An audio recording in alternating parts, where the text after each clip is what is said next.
Hi everyone, welcome back to another video from Tech Basics.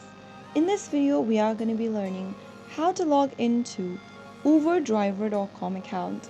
To log into your Uber driver account, the first thing to do is to launch open a web browser and then go to the URL box at the top and type in uber.com. Once you get to the official website for uber.com, you have a couple of options you can choose to get inside your chosen account type.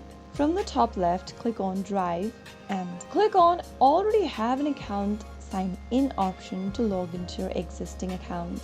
If you're new to Uber Drive and you'd like to create a new account, you can click on Get Started and follow through the prompts.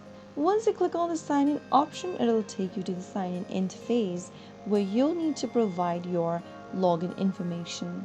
You can log in using your phone number or email, with your Google account, Apple ID, or with your QR code.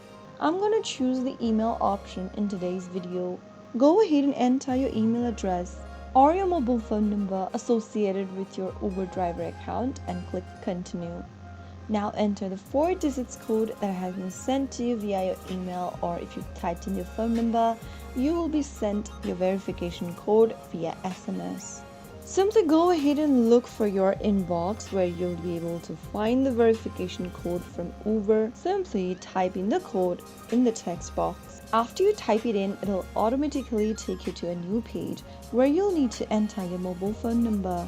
Type in your phone number after selecting your country from the drop-down and enter a phone number in the text box. After typing in your phone number, click the next button. Verify your phone number with an SMS code and you will then be able to sign into your Uber driver account. So that is how you will be able to log into your Uber driver account in just a couple of steps.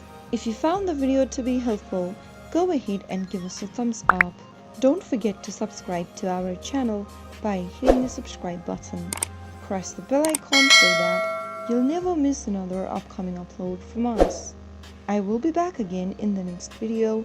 Thanks for watching.